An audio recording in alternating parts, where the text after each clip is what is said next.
Hey! Okay, the day 6 challenge for the 2017 BookTube-a-thon was read a book that has a cover that is what caused you to buy the book.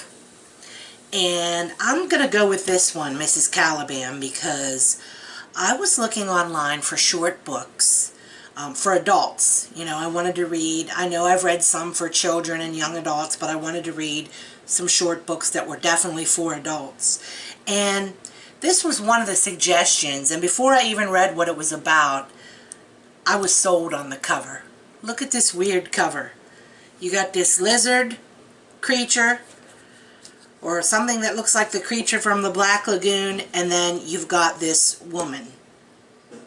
Okay, her boobs are in the wrong place, but hey. And then when I read about it, I was really intrigued. It said that it was about a escaped sea monster from a scientific institute that had like a romance with a woman. And so I'm like, okay, I gotta try this. I mean, I'm not really into romance, but come on, a sea monster and a human woman, I just had to. Okay, maybe I'm weird, but I just had to. And it got good reviews, too. So this is what I read, Mrs. Caliban, and Rachel Ingalls is the author, and nothing but good things have been said about her books. She's written all short books or a big book of short stories, okay, either or. She has those in her collection. But I want to talk a little bit about this book. I would love for some of you to read it because I want to have a discussion about it, because I want to see how you guys interpret the ending. Do you see it as a sad, bleak ending, or do you think that even though the ending is bitter, it's really bittersweet because of what the future holds? I want to have this discussion with somebody. It's a short book, okay, and it's real cheap at thrift books. So anybody, come on, I want to have a discussion with you.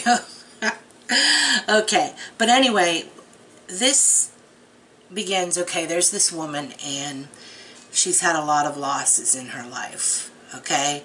Her dog got run over by a car, she miscarried, her child got killed, well, died because something happened with the anesthesia when he was getting an appendectomy. They never explain it. They just, like, say it's one of those things, like maybe he was allergic and they didn't know it. They didn't really go into any details, but this woman has gone through a lot of crap. And she has a friend. She's not judgmental at all towards her friend, but she should be. Because, I mean, you could just tell from the way her friend behaves that her friend just isn't really, she can't be trusted. She's not somebody that you would want to hang around with. I mean, I guess that's me being judgmental, but you would have to read it. The things that her friend does are just, to me, inexcusable, and I feel like everything that happens to her friend in here, she deserves.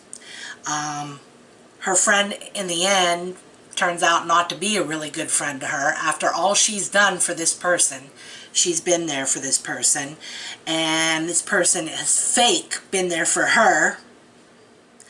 And after doing all this stuff behind her back, the woman still tries to blame Mrs. Caliban for everything in the end. So and then there were some other people that, you know, met their demise in this that I felt good riddance, you deserved it. I don't know what that says about me as a person, but I didn't feel sorry that the people who died.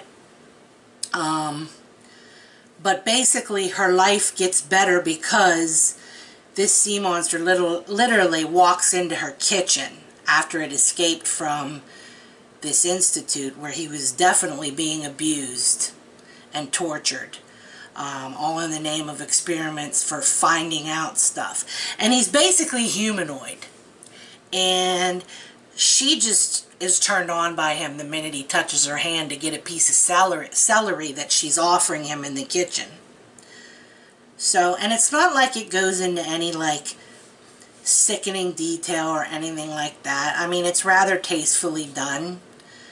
I guess, you know, if you spend your time thinking about it, you're like, I wonder what that would be like. Should I be offended by this book, or is this interesting? Well, I wasn't offended by it. I mean, I was offended by the actions of her friends, her husband, her friends' children, the scientists. I was offended by all of that, but I was not offended with the relationship with these two, because I feel like he really, even though the end is really, really bittersweet and might be interpreted as bleak, I didn't think it was bleak, because I feel like he caused something in her where she knows the future is hers and that only she can make things better. She really wasn't in a good situation anyway, you'll see. She's probably better off without all those people in her life. And I mean, I know you probably think, oh, she's like giving everything away, I can figure this out. I still want you to read it. I don't think that I've spoiled it badly at all. I feel like you will still be surprised. I feel like you will still enjoy the book. I mean, it was good. It was very well written. So if you're open-minded, I guess I'm not open-minded. I shouldn't say that, because like all I did was like judge everybody except her and the sea monster in the book. But if you're not, oh, like, oh, that's so sick, that's disgusting, what kind of a person would read that book? If you're not thinking that, I mean, I really think that you would enjoy this. This is some really good fiction right here. And I don't know if anybody's ever heard of it, because I didn't hear of it until I went in search of, you know, really good short books. So, Mrs. Caliban, and come on now, come on guys, don't let me down.